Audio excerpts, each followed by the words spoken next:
On est sur les 2 dernières animations de la programmation printemps. On a repris le 19 mai, on a repris l'activité. La semaine dernière, dans le cadre de la fête de la musique, on a voulu faire une animation décalée à Mallegoude avec le duo Kérida à l'harpe et à la contrebasse et Joseph Michel pour une petite balade bucolique et musicale. La semaine prochaine auront lieu les journées du patrimoine de pays qui sont sur le thème cette année de l'arbre, vie et usage.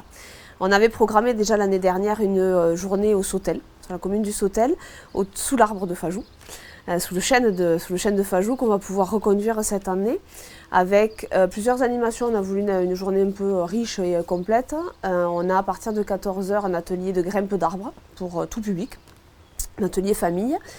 Une conférence, alors un commentaire d'exposition avec Alain Pontopidan qui était à l'origine d'une exposition qui a tourné en Ariège il y a quelques années, qui avait été réalisée par l'agence de l'arbre, autour des arbres remarquables de l'Ariège. Il viendra à 17 h commenter l'exposition. Le comité d'animation qui en règle générale fait le feu de la Saint-Jean sur cette période-là organisera un repas et après le repas à 20 h Gaël Mével viendra jouer au violoncelle sous l'arbre de Fajou autour d'un texte de Jean Giono, L'homme qui plantait des arbres. Samedi 26 juin à partir de 14 h au Sautel. On termine la programmation printemps et on attaque la programmation été qui vient de sortir. Programmation été à partir du 5 juillet, qu'on a voulu un petit peu plus riche et un peu plus étoffée que les années précédentes parce qu'on est content de retrouver notre public et qu'on a envie en fait de satisfaire tous les publics du Pays d'Art et d'Histoire. On va reprendre les lundis, mercredis traditionnels dans les villages avec Viviès, c'est le château de Gargas, la nécropole de Tabariane à Teyet. On a également la visite de Péreille qui fonctionne très bien. Dans le cadre de la mission inventaire, Lucas Desrem propose des animations les lundis et mercredis autour du patrimoine industriel. On a deux villages qui sont concernés, La Roque et Lavelanet, autour des maisons patronales à La Roque et de l'architecture emblématique à Lavelanet, architecture emblématique de l'industrie à Lavelanet.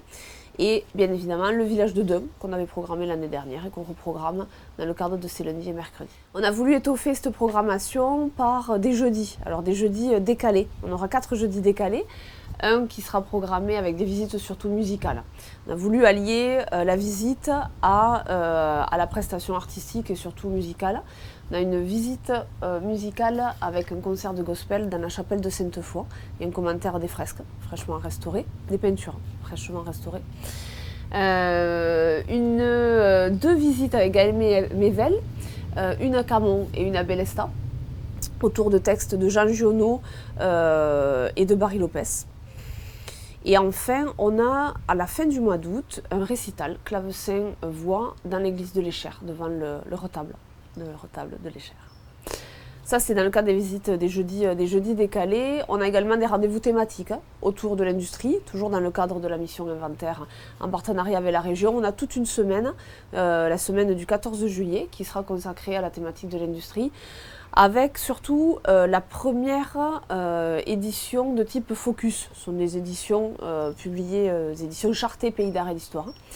Première édition Focus autour des monts d'Olme, qui est alimentée par toute la matière de l'inventaire, du partenariat avec l'université Jean Jaurès. Et ce premier focus concerne la station des Monts d'Olme et l'histoire du ski en Pyrénées-Cathare. Cette semaine, ce sera l'occasion de l'inaugurer et aussi de rediffuser le film Monts d'Olme, 80 ans de ski en Pyrénées-Cathare, pour ceux qui ne l'ont pas encore vu. Et ce sera également l'occasion de partenariat avec l'AMNA et une nouvelle randonnée autour de Moulzoun. Et également une petite balade avec Simon Edelblut, qui est géographe et qui nous vient de Lorraine. Et qui nous consacrera une journée entière pour une conférence sur les paysages industriels et une petite balade à vélo entre La Roque et Lavelanet. Donc semaine thématique. Et enfin, on a aussi quelques pauses musicales. Le Pays d'Art et d'Histoire sera présent sur les grands événements, les événements locaux du pays des Pyrénées-Cathare. En l'occurrence, la première fête de la montagne, qui est organisée par la communauté de communes du Pays d'Olme autour de la découverte du grand site de Montségur. Donc le Pays d'art et d'histoire intervient le 25 juillet sur la sortie au Fourcat.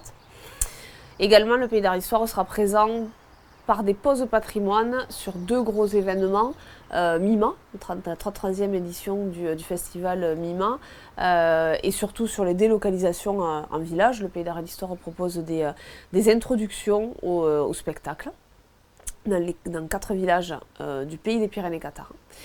Et enfin, des pauses musicales seront organisées dans le cadre du premier festival musical Castellartes au château de Terride. Lundi, mardi, mercredi, avant la soirée musicale, on propose une petite pause patrimoine autour de l'histoire du site de Terride. Dernière animation de l'été, ce sera un voyage musical à Roumaingous. Un voyage musical à Roumaingous avant d'attaquer la programmation de l'automne, qui redémarrera le premier week-end de septembre. Voilà. Programmation de l'automne qui sera surtout consacrée au renouvellement du label, puisqu'on a obtenu le label il y a un peu plus de 10 ans. Ce label aujourd'hui, la convention doit être renouvelée. On écrit le bilan de 10 ans d'activité Pays d'art et d'histoire. Et à l'automne, on a voulu on voudrait mettre tout le monde autour de la table dans le cadre d'un forum participatif pour écrire cette convention et la feuille de route qui sera la nôtre en fait pendant les 10 prochaines années. On a voulu que nos partenaires, mais aussi les proches du Pays d'art et d'histoire participent à cette réflexion en amont pour que les citoyens aussi soient concernés par ce forum. On organise plusieurs concours.